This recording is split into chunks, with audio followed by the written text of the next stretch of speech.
নমস্কার। গল্পের গ্রামোফোন চ্যানেলের আরও একটি পর্বে আমি মধুস্নাতা আপনাদের সকলকে আরও একবার স্বাগত জানাচ্ছি। আজ গল্পের গ্রামোফোন চ্যানেলে আপনারা শুনতে পাবেন লীলা মজুমদারের লেখা গল্প মন্দাকিনীর প্রেম কাহিনী। প্রেমের এমন একটা অবাধ্য ভাব আছে, তার জন্য বিষম আয়োজন করে প্রতীক্ষা করলে তার দর্শন মেলা দায়। কিন্তু যখন তার আগমন কেবলমাত্র অপ্রত্যাশিত নয়, অসুবিধাজনকও বটে, তখন সে ত্রিভুবন জুড়ে বসে। মন্দাকিনীও এই ধরনের একটা ঘটনায় জড়িত হয়েছিল। যতদিন পুষ্পিত লতার মতন তার জীবনে প্রথম যৌবনে সুরভি লেগেছিল এবং মর্মরিত বেণুকুঞ্জে কোকিল কণ্ঠের মতন তার মনের কোণে কোণে অনাগত বনমালীর বাঁশুরি বেজেছিল, ততদিন ধরে সে কল্পনা নেত্রী তার প্রিয়তমের অতি প্রত্যক্ষ মূর্তি দেখতে পেত। বেশ দীর্ঘ গৌরবর্ণ দেহখানি, ভ্রমর কৃষ্ণ কোকড়া চুল, হরদনুকে হার মানিয়ে দেয় ভুজুগল, অধরষ্টি কোমল কঠিন অপূর্ব সমাবেশ কিবা বঙ্কিম গ্রীবা।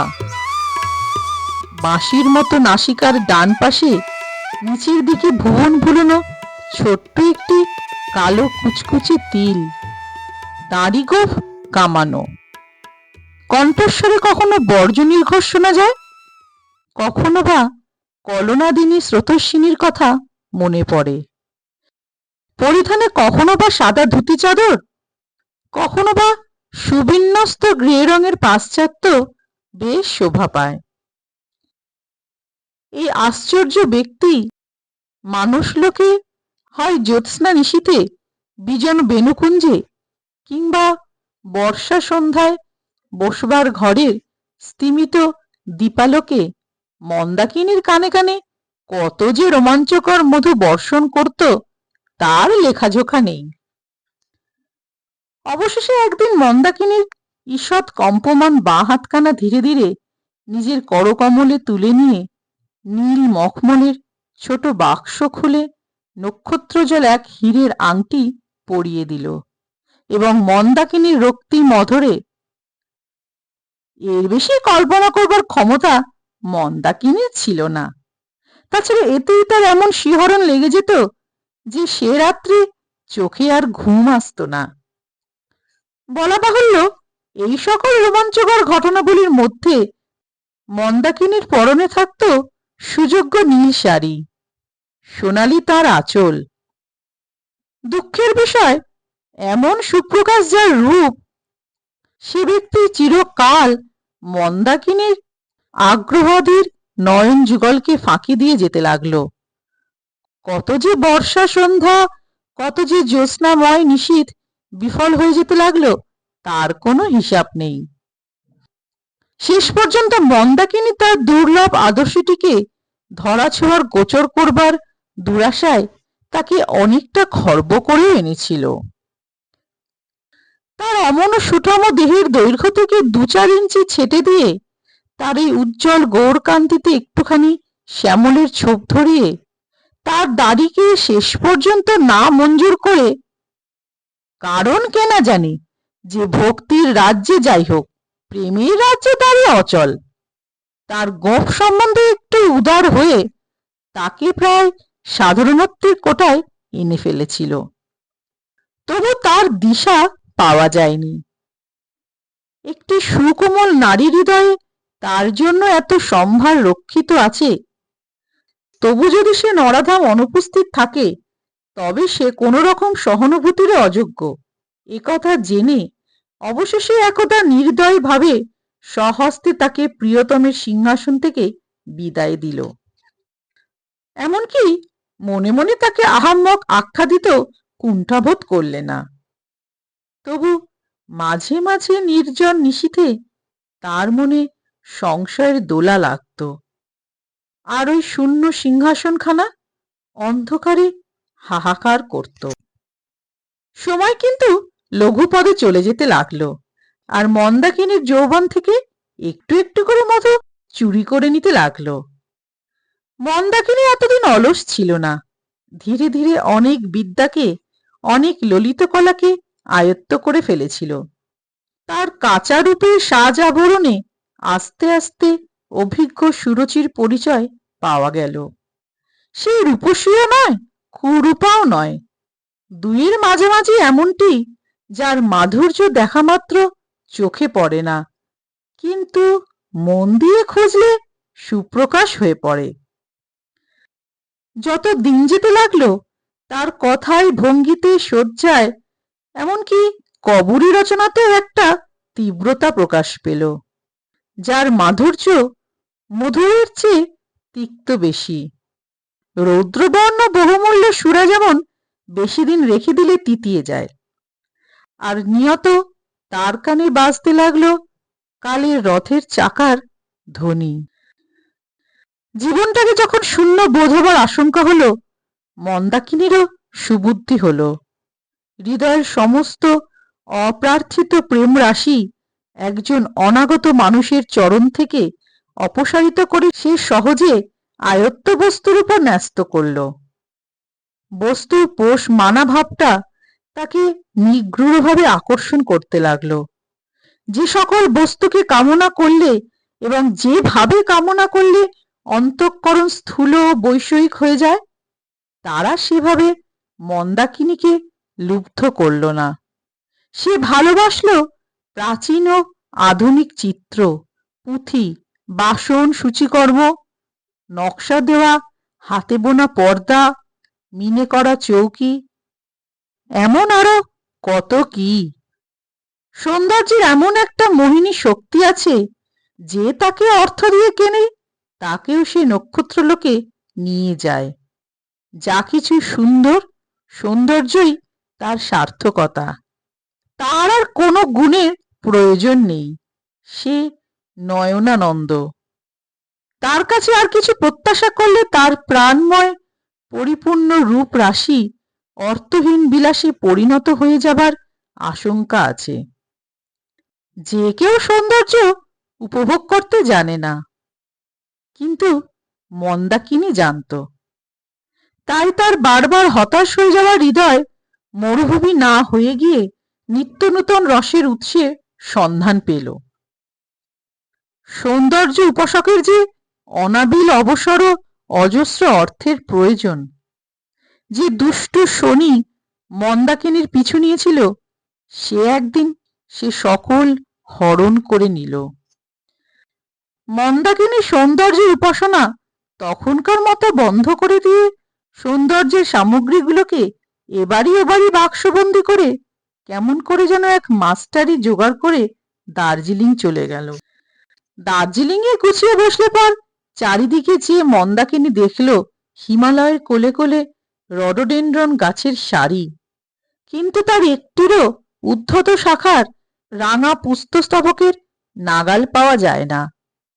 পাহাড়ের কানা ধরে ধরে একটির পর একটি ঝাউ গাছের শ্রেণী, কিন্তু তাদের দীর্ঘ শীর্ণ ছায়াগুলি অগম্য রাজ্যে। নিচের উপত্যকায় সাদা মেঘ জমেছে, সেখানে পৌঁছানো অসম্ভব। একদিক রোদে স্নান করছে, সেদিকে চাইলে মন গলে জল হয়ে যায়। অন্যদিক কুয়াশাচ্ছন্ন, সেদিকে চাইলে মন জমে বরফ হয়ে যায়। কিন্তু এই সৌন্দর্য নৈর্ব্যক্তিক। একে মন্দাকিনীর সেই জয়পুরী চৌকির মতন কোলের কাছে টেনে নেওয়া যায় না, বরং একে বেশিক্ষণ দেখলে মনে একটা নিষ্কাম বৌদ্ধভাব জন্মায়। ঠিক এই সময় যখন জগৎটা মন্দাকিনীর কাছে অকিঞ্চিৎকর হয়ে আসছিল, তখন সে এক ম্লান গোধূলির আলোতে ডাক্তার চ্যাটার্জির ক্ষুদে বাড়িখানা আবিষ্কার করল। পাহাড়ের গায়ে একটুখানি অপরিসর জমির উপর, সত্যি কথা বলতে কি খানিকটা শূন্য মার্গে, লোহা ও ইটকাঠির উপর ধৃত হয়ে অতি বিপজ্জনকভাবে কায়ক্লেশে মাধ্যাকর্ষণ শক্তির বিরুদ্ধে প্রবল সাক্ষ্য দিয়ে কোনো গতিকে বাড়িটি দাঁড়িয়ে দাঁড়িয়ে মন্দাকিনীর হৃদয় তার মায়াজাল বিস্তার করল। এক মুহূর্তে তার চোখে পৃথিবীর রং বদলে গেল। তার যে মন দূর বনান্তরালের দৃষ্টি নিবদ্ধ করে পদাঙ্গুলির অগ্রভাগে নির্ভর করে দুই পক্ষ বিস্তার করে বিহঙ্গের মতো উড়ে যাচ্ছিল, সে আবার পাখা বন্ধ করে কুলায়ে ফিরে এলো। চর্মচক্ষে মন্দাকিনী দেখল বহু বর্ষের বৃষ্টিধারায় রং ওঠা কাঁচে মোড়া বিবর্ণ সবুজ পর্দা ঘেরা ছোট দোতলা বাড়ি, ভাঙা গাছের অন্তরালে দৃশ্যমান ধূলিমলিন মনোমোহিনী কাঠের সিঁড়ি, পশ্চিম দিকের ঝাউ গাছ তাদের আলম্বিত ছায়াগুলিকে দেওয়ালের উপর ফেলেছে। সামনের শান বাঁধানো জমির ধারে ধারে ক্রিস্যান্থিমাম গাছ, জেরেনিয়াম গাছ, আর তাদের পদপ্রান্তে প্রিমরোজ ও ভায়োলেট। কোথাও একটি ফুল ফোটেনি এবং কখনো ফুটবে কিনা সন্দেহ। জনমানুষের সাড়া নেই। এই শূন্য বাড়িখানা মন্দাকিনীর হৃদয়কে এক নিমেষে গ্রাস করল। সে তার মাস্টারনি সুলভ গাম্ভীর্য ভুলে গিয়ে গেট খুলে অনধিকার প্রবেশ করল এবং অমার্জনীয় ভাবে পায়ের আঙুলের উপর দাঁড়িয়ে ছেঁড়া পর্দার ফাঁক দিয়ে ঘরের ভিতর দেখল গদি মোড়া প্রাচীন ও সুশ্রী আসবাবে ধুলো জমেছে। তারপর ওই বাড়ি তাকে জাদু করল। অনেকদিন পর সে তার মিনে করা বাসন ইত্যাদির দুঃখ ভুলে গেল। সমস্ত দিনের কর্মব্যস্ততা অসহ্য মনে হতো। বিকেলবেলা ওই রং ধোয়া বাড়ির কাছে সে নিজেকে খুঁজে পেত। দিনের পর সপ্তাহ ও সপ্তাহের পর মাস এইভাবে গড়িয়ে গেল। মন্দাকিনী মনে মনে বাড়িখানাকে মেজে ঘষে ফেলল। পুরনো সবুজ পর্দাগুলি ধোপার বাড়ি পাঠিয়ে নতুন ঘোর গোলাপি রঙের পর্দা লাগালো। প্রাচীন আসবাবের ধুলো মুছল। বাগানটি সংস্কার করে অনেক যত্নে সেখানে ফুল ফোটালো। এমনকি কালো চিনেমাটির চ্যাপ্টা ফুলদানিতে ফুল সাজালো। হঠাৎ একদিন মন্দাকিনী মনে মনে একটা বেহিসাবি কাজ করে ফেলল। মন গড়া অপরূপ এক দাঁড় করানো বিজুলি বাতি কিনে ফেলল। কোথায় তাকে মানাবে ভেবে মনে বড় অশান্তি অনুভব করল। মনস্থির করবার জন্য বিকেলবেলা সেখানে গিয়ে গেট খুলে ঢুকে পটের পুতুলের মতো থমকে দাঁড়ালো। আধময়লা ছাই রঙের পেন্টালুন, গলা খোলা নীল রঙের শার্ট আর কালো পশমের গেঞ্জি গায়ে একজন লোক ঝাঁঝরি হাতে মরা ফুল গাছে জল দিচ্ছে। তার মুখের ডান পাশে প্রাচীন পাইপ এবং দেখা মাত্র বোঝা যায় যে 3 দিন ক্ষৌরকর্ম হয়নি। রান্নাঘরের খোলা জানলা দিয়ে অশুদ্ধ তেলের গন্ধ ভেসে আসছে। সে ব্যক্তি মুখ থেকে পাইপ সরিয়ে হাত থেকে ঝাঁঝরি নামিয়ে অবাক হয়ে দেখল গেটের উপর হাত রেখে বছর 30 বয়সের একজন শ্যামবর্ণ মহিলা বেতসলতার মতো কাঁপছে। তাকে বিপন্ন মনে করে কাছে যেতেই সে একটু অপ্রতিভ স্বরে বলল, আমি রোজ আসি। ডাক্তার চ্যাটার্জি বললেন, বাড়ি আর বাগানের অবস্থা থেকে তার পরিচয় পেয়েছি। তাই তো মন্দাকিনী একটু রাগ হলো এবং রোষকষায়িত নেত্রে ঝাঁঝরিখানা নিয়ে যে গাছে ডাক্তার চ্যাটার্জি একবার জল দিয়েছেন তাতে আবার জল দিতে লাগলো। আর ডাক্তার চ্যাটার্জি পাইপটা আবার মুখে দিয়ে প্রসন্ন চিত্তে মস্ত এক গাঁটছাটা কাঁচি তুলে নিলেন। এমনই করে মন্দাকিনীর মন আর মন্দাকিনীর মনোবাঞ্ছার মাঝে এক অন্তরাল রচনা হলো। ডাক্তার চ্যাটার্জির মধ্যে নয়নলোভন কোনো গুণ প্রকাশ পেল না, যা বিন্দুমাত্র চিত্তাকর্ষণ করে। এমনকি চিত্তাকর্ষণ করবার বিন্দুমাত্র ইচ্ছা পর্যন্ত দেখা গেল না।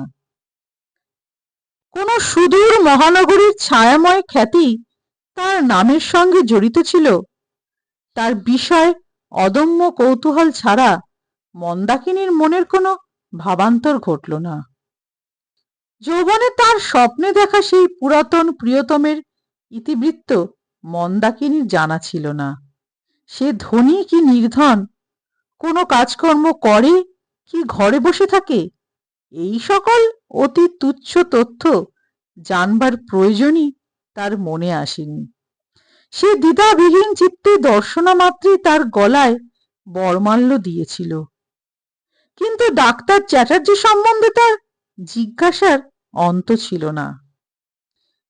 1 মাস কাল সময়, অশেষ ধৈর্য ধারণ এবং সমস্ত ছোট বাগানখানার আমূল সংস্কারের পর মন্দাকিনী জানল তার বয়স 40 বছর, অবিবাহিত, ধর্মবিরোধী, কিন্তু ভগবানের অস্তিত্ব সম্বন্ধে একটু একটু সন্দেহ আছে।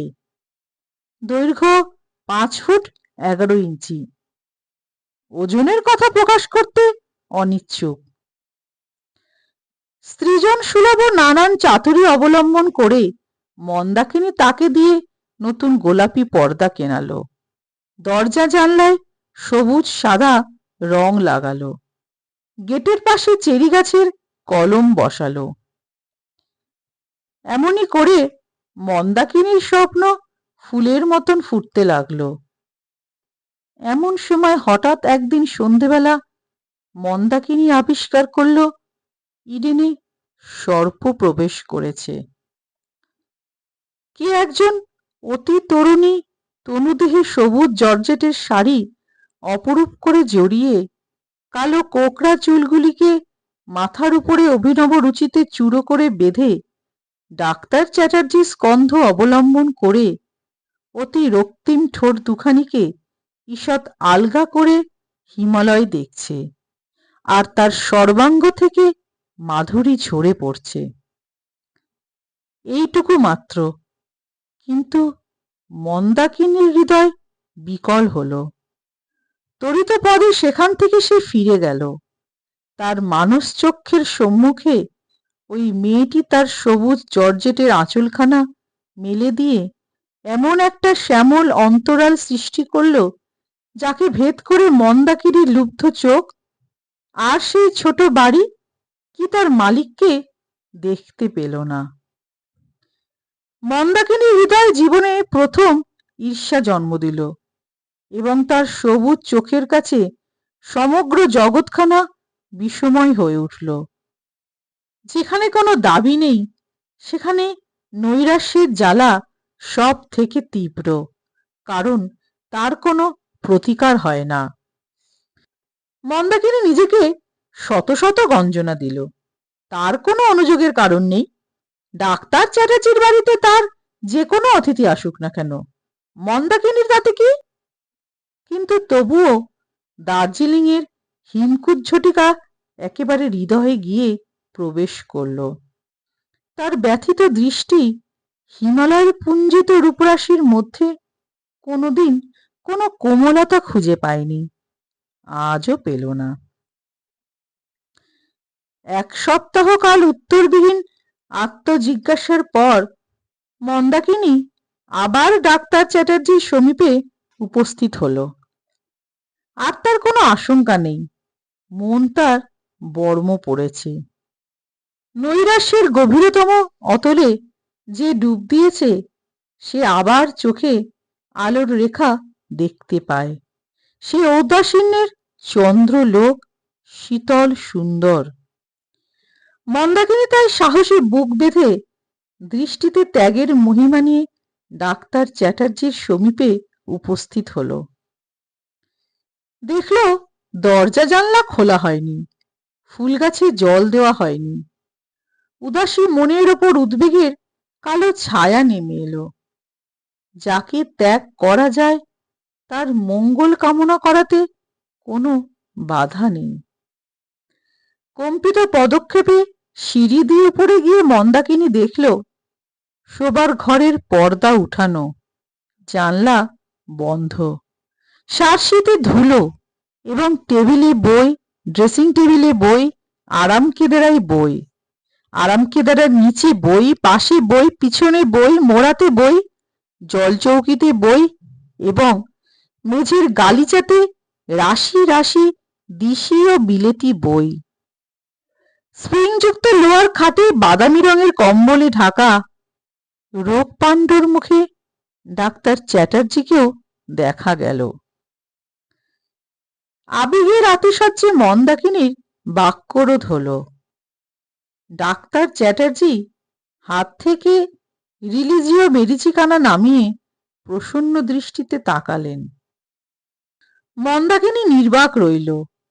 তার অভিজ্ঞতা মতে মনে যার অভিমান নেই, তার মনে স্নেহপ্রেমের লেশমাত্রও নেই। মন্দাকিনী তাই হতাশ হল।